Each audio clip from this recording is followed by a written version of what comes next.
Sam Bankman-Fried has been jailed for witness tampering. The SEC files a letter outlining its basis for filing an interlocutory appeal. And the last thing, a 4,000 XRP giveaway every single day. Make sure you guys tune in all the way to the end of this video to find out all the details. Hey guys, it's Ryan with Big Dog Investing. Thank you guys for tuning into my channel. If you guys could do a couple of things for me, if you guys can go ahead and like, comment, subscribe to my channel if you guys have not done so already. Click the bell notification down below so YouTube can send you guys notifications whenever I release videos. Watch my videos all the way to the end. If you guys could, share my videos and share my channel with anyone. I'm trying to grow my channel as much as I can, and I definitely need your guys' help in doing so. Getting started, today's going to be Saturday, August 12th. The total market cap for all cryptocurrency right now is $1.17 trillion. This is a 0.24% increase on the day today. We're sitting at a 51 neutral on the fear and greed index. Our market cap, we're still staying right about the same, 1.16 to about $1.19 trillion. That's where we've been for the last month or so. Bitcoin right now is currently trading at $29,410. Ethereum, $1,846. And XRP right now at 62.68 cents. So XRP has been going down a little bit recently. Getting into our biggest gainers and losers on the day today. Rune's going to be our biggest gainer, up 14.9%.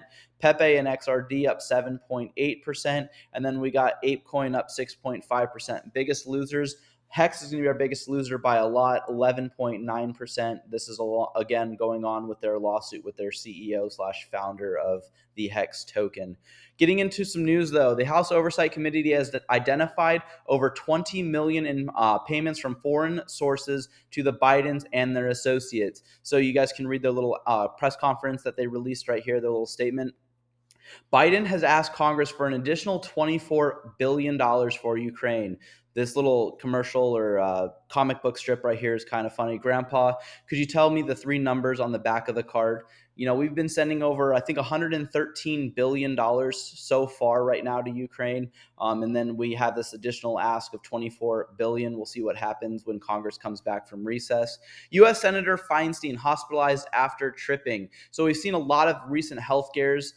Recently, we saw Senator Mitch McConnell standing up at the podium, and for like a solid 20 to 30 seconds, he was freaking out, standing there frozen. This is the oldest Congress that we've ever had. Obviously, this is, again, a bunch of calls right now for term limits and then also age restrictions. We'll see what happens, though, here in the coming years. I would say it's not going to come anytime soon, in my opinion. Moving on, though, scientists say that there's an overwhelming consensus on climate change crisis is manufactured by a massive government-funded climate alarmism complex. We fund so much money for climate change and climate crises globally. So it's kind of interesting to see scientists kind of switching. I teach environmental science in high school, and I've taught a lot of my students about what's going on, and they're open up their eyes a little bit to see the broader picture about things with like electric vehicles, and are they really beneficial right now compared to where they could be in the next 10 to 20 years? Because electric could be good, but right now we still use fossil fuels for electricity. So you're going from a oil to a coal-powered fossil fuel source to power your vehicles. So we'll see what happens, though, but that's just an interesting read if you guys are interested. AMC had a great earnings report, so if you guys are invested in AMC stock, I know there was a lot of controversy with Robinhood and AMC's price increases as well as GameStop, but a lot of reports were saying that this is the biggest earnings report in the last 4 years for AMC. So it's nice to see them coming back out of it, especially for entertainment purposes. A lot of people are going back to movies. Disney just reported its biggest subscriber loss ever in history. Disney lost over 11.7 million subscribers in the last 3 months. They're also in talks right now. Bob Iger released a statement. He's their CEO, and came out and said that they're probably going to try to do what Netflix is doing and limiting the password sharing to only people in the household. So it's going to be interesting to see what happens. They are double the price. They just announced they're going to increase their rates again. And right now, if you look back at what they previously started at to what the prices are going to be, it's double the price since when they first came out with their streaming service. So it was kind of interesting to see how fast they've started upping the payments for their customers. Moving into our Watcher Guru news, BlackRock Bitcoin ETF approval is a matter of when, not if. BLK insiders claim. There's a lot of people speculating on what's going on. Only time's going to tell. Hopefully, they do approve all of them at one time and not just give an unfair advantage. But the SEC is known to do some shady stuff. House Speaker McCarthy demands President Biden release bank statements to prove he didn't accept any money from foreign business dealings. We'll see if this happens. There's talking about impeachment proceedings coming soon. Federal Reserve now requires approval before state banks can issue, hold, or transact crypto stablecoins, especially with a PayPal announcement. A lot of banks are getting cracked down right now on their associations with PayPal. Presidential candidate Vivek Ramasky says central bank digital currencies is a grave threat to liberty because there's so much that if they can have government control over your guys' money and freeze your assets, which they technically already can, in my opinion, with the banks right now. Microsoft to explore digital payments and central bank digital currencies. Again, just keeps on showing all these big corporations and businesses starting to get into CBDCs and realizing how much faster the payments are, how much more secure, and also just mainly how much cheaper it is. Supreme Court rules Apple can continue to tax developers 30% of revenue generated through its App Store. This is a huge percentage, in my opinion, and this is why Apple's earnings reports keep on growing, in my opinion, because a bunch of people are developing. I mean, you have the Apple Play Store, and then you have Android store, and those are the two biggest ones right now. There's not really a lot of competition, so only time's going to tell if a big competitor is going to create a cell phone that's going to compete with those. SEC to appeal judge's ruling for Ripple's XRP not a security. We're going to talk about that towards the end of the video. President Biden's family, we've already talked about this, received $20 million from foreign nationals from the House Oversight Committee. Coinbase becomes first publicly traded company to launch its own decentralized blockchain. If you guys want to look more into this, you guys can, called Coinbase Base. Twitter, which is now known as X, fined $350,000 after Elon Musk refuses to give government access to President Trump's account. And in my opinion, this is completely ridiculous. You're fining a business from not allowing them, from the government, to have rights to private citizens' access or social media accounts so they can comb through it and do whatever they want to. In my opinion, they shouldn't have this right. Put down in the comments if you guys disagree, though. U.S. inflation rises to 3.2%, lower than expectations. So we're going to see what comes out. There's reports now that inflation won't hit 2% until 2025. Put down in the comments what you guys think about inflation. We've already talked about him asking for more money. There's a lot of speculation right now that Dana White, again, wants to have Elon Musk and Mark Zuckerberg's fight in the Roman Colosseum. They've talked about this already, and they've already talked to the Italian government. There's nothing that's set in stone yet, but they're going to donate all of the money to veterans, which was a good thing we talked about in the last video. Average price of rent in Manhattan, New York City rises to $5,500, a new all-time high, and these are for small bedrooms. The SEC delays ARK Invest Bitcoin ETF application. Why are they doing this? In my opinion, obviously they're trying to pick and choose the winners and losers. Sam Bankman-Fried jailed for tampering with evidence. So he's been tampering with evidences as well as witnesses, trying to intimidate. So he is no longer going to be allowed to be out on bail pending his trial and conviction, if acceptable, deemed by the judge or jury, and then however long he's going to be sentenced. So we'll see what happens with him, but obviously he stole a bunch of consumer funds. Former President Trump holds $250,000 in Ethereum, financial records reveal. X receives money transmitter license for payment services in Georgia. This is going to be huge in my opinion. But moving on, though, the SEC, today we announced that the crypto asset trading platform Bittrex Incorporated and its co-founder and former CEO William Shahara agreed to settle charges that they operated an unregistered national securities exchange broker and clearing agency. And in my opinion, this is completely ridiculous. They're ruling by enforcement. There's still no clear rules and regulations out there, but they're doing intimidation and telling everyone that they need to make their payments. And obviously this is how they generate revenue, is just settling these, because if they gone to court, especially with the Ripple versus the SEC case, this court case is dragged out for over 2.5 years. In my opinion, I believe the SEC wanted a quick cash grab from Ripple, And they also wanted everything in digital assets to be deemed a security. Obviously, Ripple is fighting the fair fight, as well as now Coinbase and Binance too, who are also being sued just recently. Payments giants Visa has finalized the testing for a process that would allow users to pay the on-chain gas fees in fiat currency through card payments.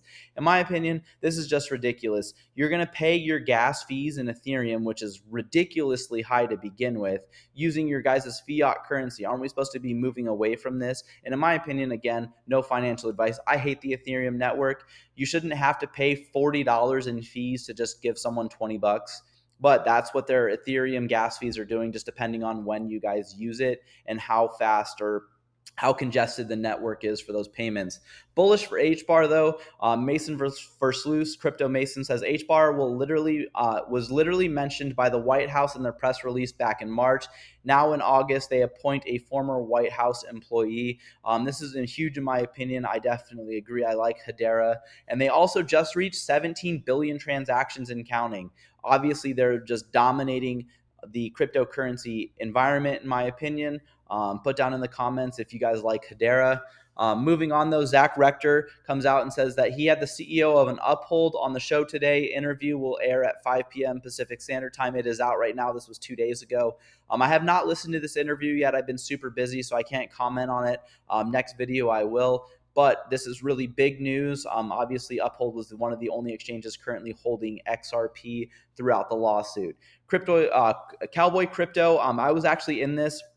Mr. Intuitive actually came out and had Jeremy Hogan. For those of you guys that don't know, he is one of the TikTok lawyers, and he has this YouTube channel called Legal Briefs. He's been going over the Ripple versus the SEC case, and he clarifies what's been going on with the interlocutory appeal that the SEC might follow in the Ripple versus the SEC case. Only time's going to tell if they actually do. But in this live stream, he actually took an approach and said that he actually believes that the SEC will file the appeal and that Judge Torres probably will grant it. So a lot of people are speculating that she won't grant it. Jeremy Hogan says that she will, because every time that an appeal's been given into any of her cases, she's always won those appeals. Like the SEC, whenever they've appealed to her, her rulings always stand at the higher courts. So we'll see what happens with this. But he said that somebody, I think it was John Deaton, looked into all of the appeals. And again, she has a 100% success rate. So it wouldn't hurt, again, as long as the appeal goes through. And while it's still going through the appeal process, her ruling still stands that XRP is still not a security. So Binance came out and said the issue was present in the TSS library Binance open source with which has now been fixed thanks to Fireblocks for uncovering it. So everyone's funds have been safe. Again, this is why you guys are supposed to use your guys' own cold storage wallets. Again, no financial advice, but hacks do happen. So make sure you guys are being smart with your guys' money. And only use trusted sources. And again, use a lot of caution when you guys keep your guys' crypto assets on exchanges.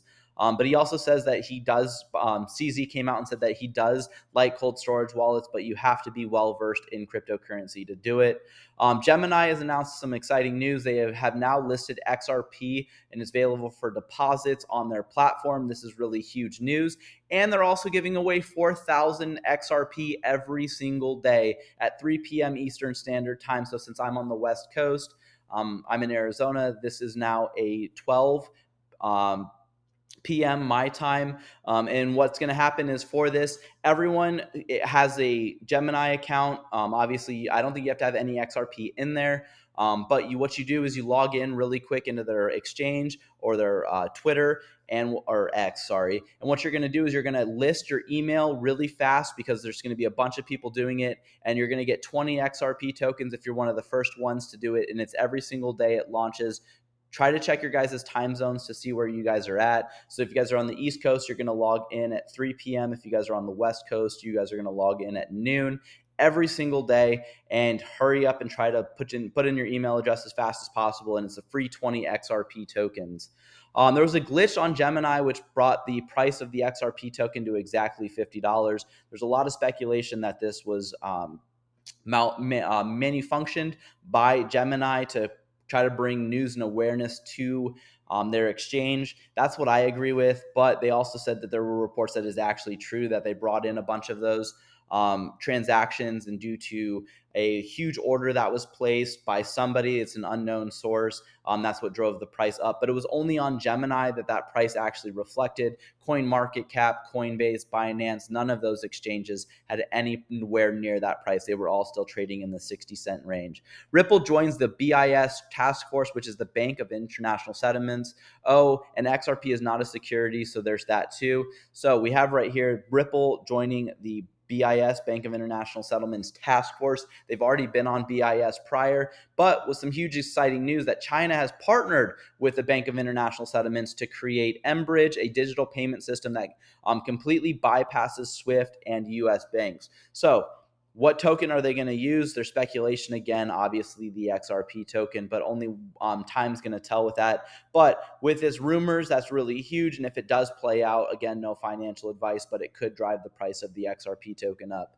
Zach Rector says Hong Kong unlocked. It is the high concentration of developers and blockchain related investments. If you guys want to watch this video, you guys can. But again, Ripple just keeps on expanding globally. Data from the XRP ledger has revealed that it has been seeing over 1.2 million transactions per day since the beginning of August of last year. Now, this is 1.2 million transactions. This does not include how much money is being sent over the XRPL. That's just the transaction amount daily. No data yet on exactly how much money is flowing through the XRPL, but if it's 1.2 million transactions, you got to see that it's probably a lot of money flowing through. So this guy asked Mr. Hbar, can you clarify what ETHgate is? I for one, can't wait to see how it pans out. So there's a lot of rumors and stuff going on with Ethereum. As a bunch of people in X right now coming out and talking about Vitalik Buterin and Joseph Lubin and everything else. And why ETHgate hasn't been investigated yet, and as Congress is still trying to figure out how they're going to do it. You have a couple of people in office right now that are trying to do some investigations. Other people aren't really concerned about digital assets right now. But Mr. Hbar says ETHgate is an attempt by distinguished Ethereum ICO investors and powerful Wall Street banks like JP Morgan to control the global crypto market by bribing the SEC to gain a monopoly for Ethereum and control over token issuance, or at least control the crypto markets long enough to ensure their long-term existence by making the technology generating the most friction and revenue for themselves, and it's going to be too big to fail. Again, Ethereum right now is the second top cryptocurrency per market cap. There's talks right now when we talk about Jay Clayton and Bill Hinman, who were in office prior, talking about how Ethereum's doing so well, the Ethereum free pass speech, how one of them used to work, Bill Hinman used to work for a private company that was part of the Ethereum Foundation, and then also suing Ripple right before they both left office. In my opinion, there's a lot of speculation and a lot of evidence that is pointing in that right direction. We'll see what happens in time. Paul Gruel says, I've never understood the logic that seeking advice to comply with the law is proof of an intent to break the law. Sometimes, maybe most times, it's actually the opposite. So the SEC has this walk in, come in and talk to us, and we'll let you know if you're doing something wrong. But if you walk in and do that like Ripple did and what Coinbase did, and they tell you, well, keep operating and we'll let you know, you've already told them what your business practice is, what you're doing. So now they have all the evidence that they need, won't tell you if you're breaking the law until after a lawsuit's been filed. And that is ruling by enforcement and not creating laws on the books.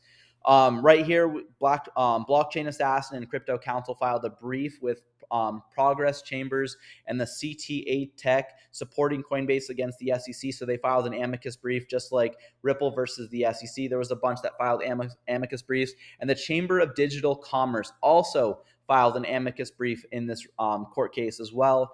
Obviously, we have to stand with Coinbase. We just wish Coinbase would have stood with Ripple early on and not delisted the XRP token. Now, there's a bunch of rumors that were going around, and this is why you guys have to do your guys' own independent research all the time before making any financial decisions. But a lot of people were speculating that the SEC decided not to file an appeal to Ripple because somebody went on their website and kind of just generated this, faked it out a little bit, changed a little bit of the wording, and made it look as much real as possible. But the SEC decides not to appeal, document clearly photoshopped and taken from the rulemaking activity page on the SEC's website. So again, make sure you guys don't fall for any of these tricks or scams. And then again, don't look at anyone's comments and about giveaways. Click this link and claim your free XRP. Brad Garlinghouse, Chris Larson, David Schwartz, they're all giving away XRP tokens because of the lawsuits.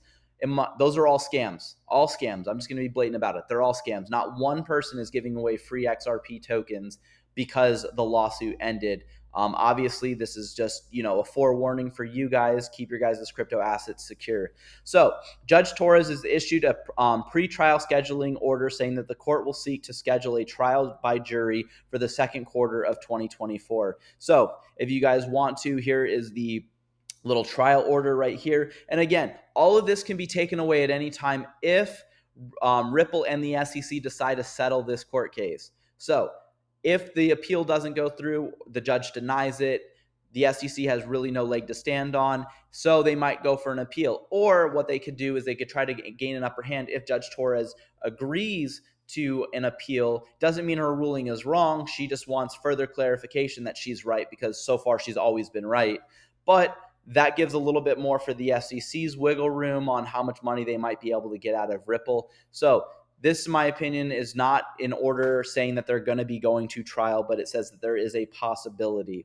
Now, the SEC's handiwork always protecting investors. Jeremy Hogan says, actually, nothing Ripple does has any real effect on the XRP price. Only the actions the SEC change is its price. And that's strange because they're trying to protect the investors. They kept on saying what Ripple's doing is affecting the price, but that's been proven wrong. And then when the lawsuit or the appeal, the letter for appeal gets filed, the price drops down. And this is what it is right here. Ripple. So the SEC files letter outlining its basis for filing a motion for leave to file an interlocutory appeal regarding programmatic offers and sales to XRP buyers over trading platforms and Ripple's other distributions. Stuart Alderati, who's the legal officer over at Ripple, she's the chief legal officer, says the SEC does not have the right to appeal just yet, which is why they are asking permission to file an interlocutory appeal. Ripple will file its response with the court next week. Stay tuned. So I will be making a video on this as soon as he does his reply.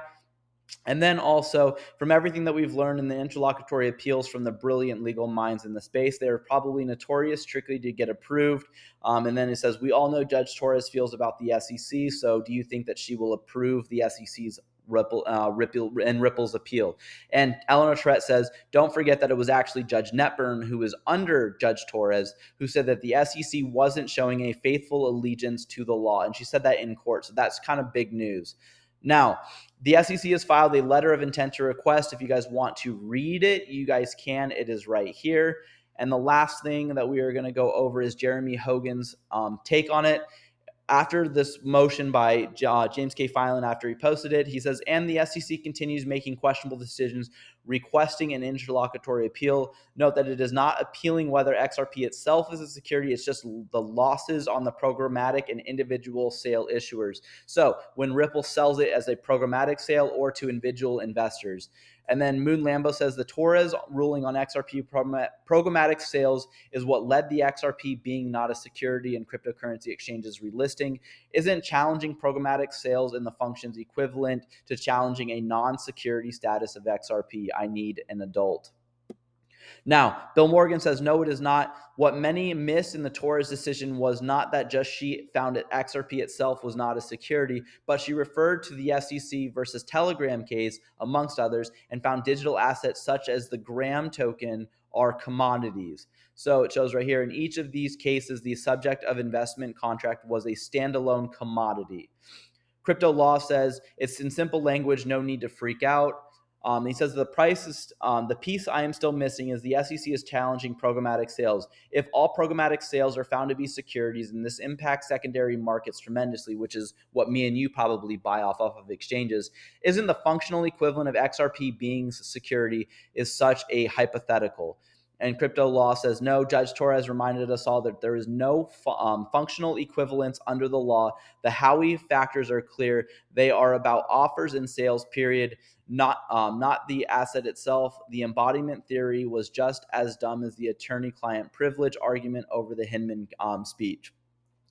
Yasan says, you are still not addressing the main question. What would happen if programmatic sales of XRP are found to be securities? So if the SEC wins that appeal, that's what the SEC is appealing. Wouldn't that change exchanges? Wouldn't that cause exchanges to delist XRP? And Jeremy Hogan clarifies and says only Ripple and other founders can sell XRP as an investment contract. So I don't think that they will delist as long as they can source XRP from the secondary markets and not from Ripple directly. So this means, in my opinion, and again, according to a lot of these lawyers right here, that the XRP token is still safe, still secure. We are still in the good fight right now until whenever a settlement comes out or they go to trial in 2024. Put down in the comments if there's anything else that you guys want me to talk about. Thank you guys for tuning in to the end of this video. And if you guys can invest with the big dog, stay on the porch. Thank you guys and have a good one.